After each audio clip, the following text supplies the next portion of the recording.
Hello everyone, I've been a painting contractor for 25 years and the goal of this channel is to help make painting at home simple. For all of you do-it-yourselfers out there looking for professional results and wanting to save some money. So thanks for watching and please like and subscribe. We want to help as many people as we can. Thanks again. Okay, so here we are checking back in for the next step of the room that we're going to be painting. We have things laid out, the items that you're going to need to paint a room, and this is what we have. We have today Benjamin Moore Ben interior paint. It's an eggshell finish. It's got a priming paint and primer component in the product. This is a nice product here. We're going to be using the Pro Extra Stiff 2.5 inch paintbrush to cut in to the ceilings and to cut the walls in. We're going to strain our paint first.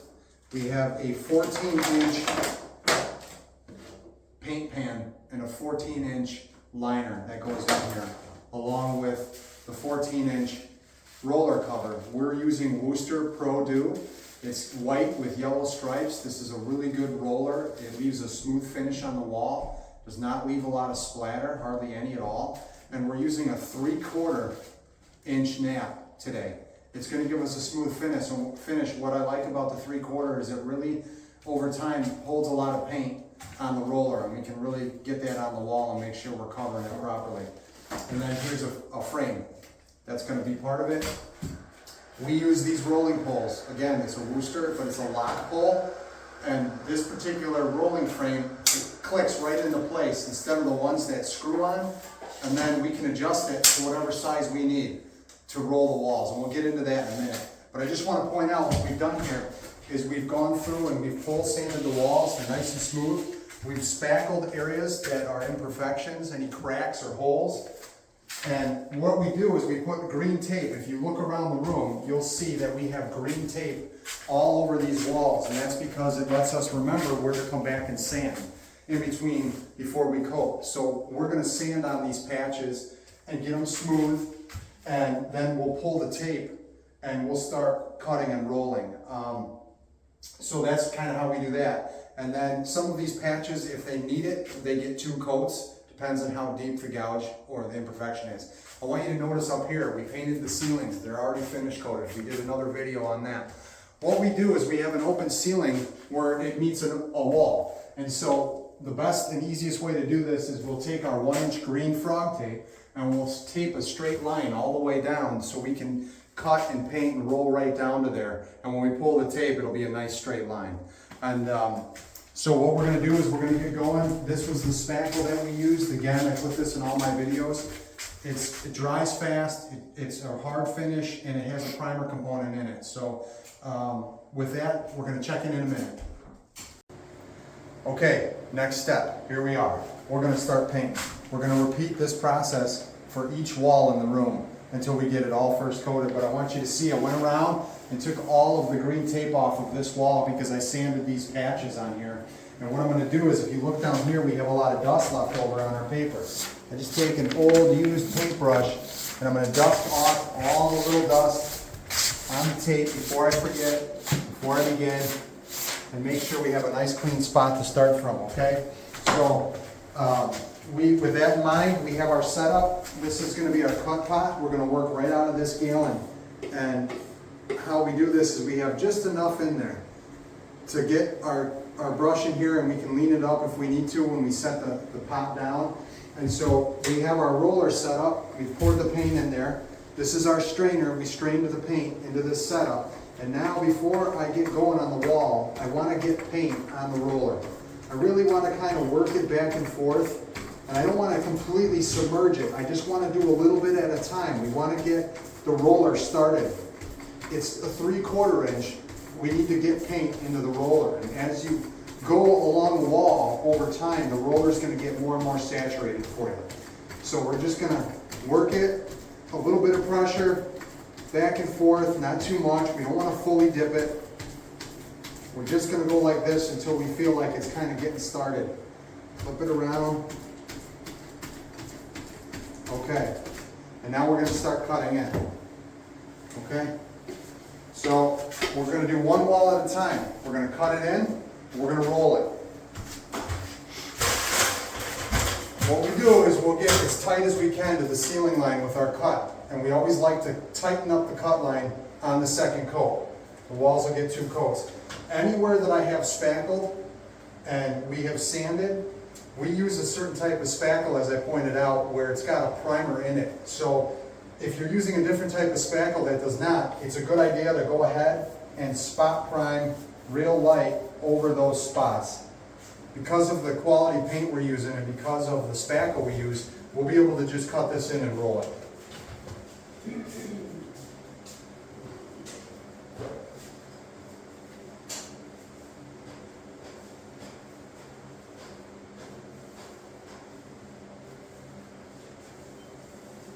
We're just going to take our time. We got about 3 to 4 inches that we want to make sure we come back and cut.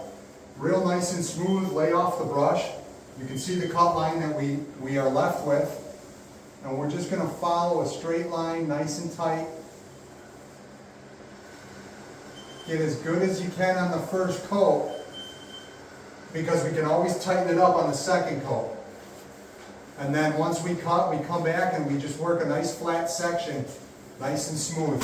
And we're just going to follow the wall.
Now we're just going to do the same thing and frame the wall with our cut. We're going to go up and down and really do nice long brush strokes, nice and even, nice wide cut line. And when we do this, we're just a little bit in, tap the side of the brush, it's not dripping, and we're ready to cut. Up and down. And then when we do this right here, we don't have anything dripping if we do it that way. And then every couple of passes, what I'm going to do is I'm going to take my brush and clean it off the sides like that. And when I paint the base, same thing. Nice and long. Make sure I like to kind of get the paint off, and I like to put the brush down into the tape line to really cover it, and then come back and forth and really even it out. And we're going to go around this outlet and cut that in just like this. Nice and smooth brush strokes. You don't want heavy brush lines. You want to really smooth out your brush so you're not left with thick brush marks. And we'll get this wall cut and we'll start the roller.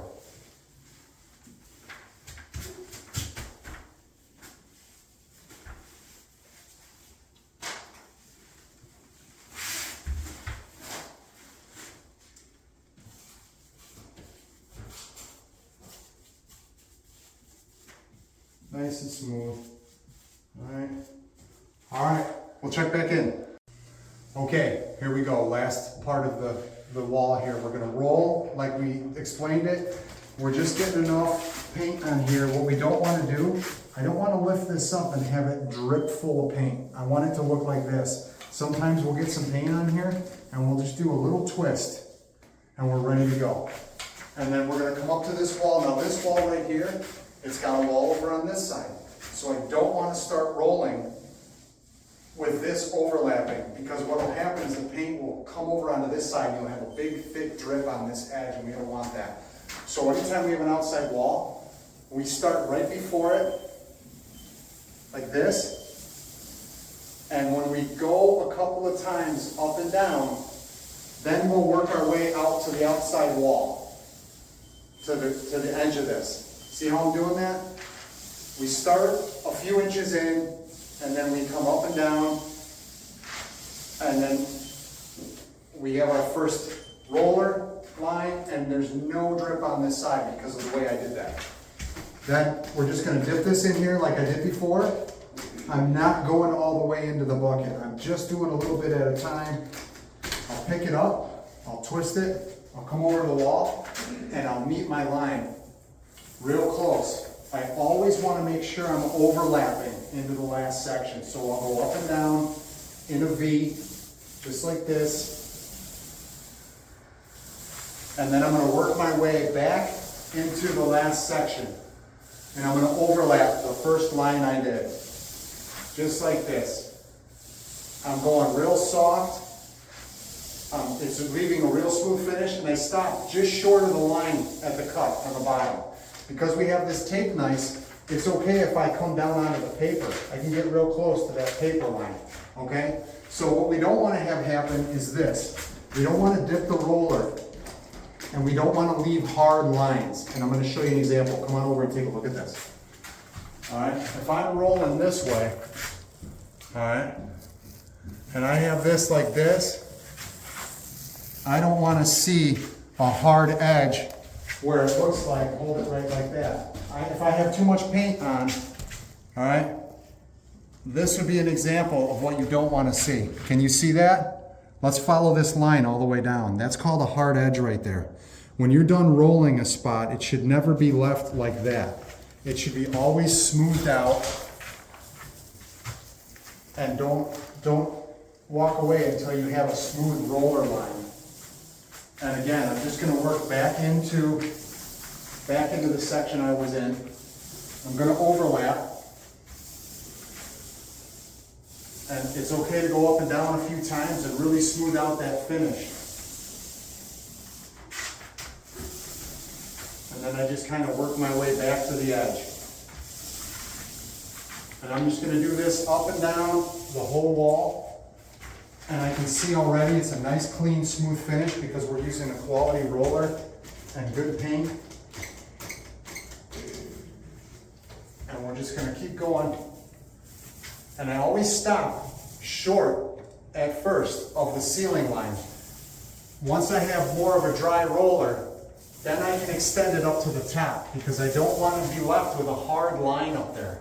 I want it to be a nice, smooth line. Then I'll come back and work my way up.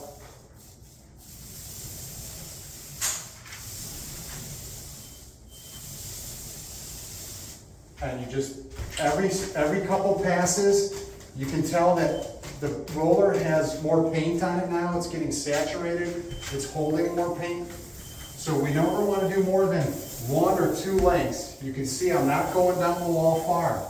I'm just staying real short within a couple feet. And I'm going over and over and over, really smoothing out the paint onto the wall.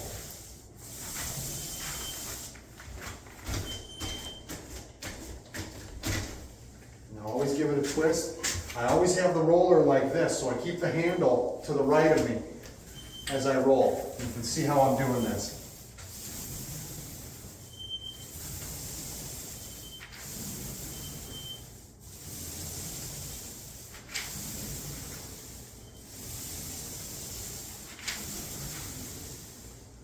I just get real close to the ceiling, and I take the roller all the way down to the paper. And I'll put a little bit of roller stipple right under that outlet. And watch what I do, because when we get to the edge here, I want to show you something.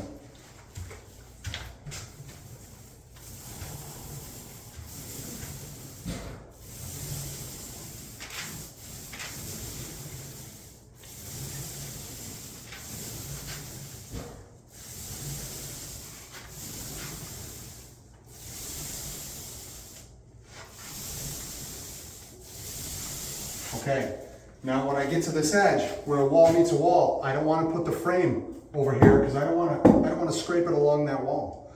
I'm gonna want to turn this, but when I put the paint on the wall, once again, just like the outside corner, I'm not gonna put the wet roller really close. I'm gonna keep it out here, and once it's dry, then I'm gonna work the roller into the wall and get close, because I don't want to have a hard paint line on that edge. So we'll just do this last pass and you can see what I'm doing. So again, I turn the roller the other way, I stay away from the wall, and I'll go up and down a few times, and I'll work my way back, covering the last section, and then I'll work my way over to the wall, now that I have more of a drier roller. And I'll get real close to the wall.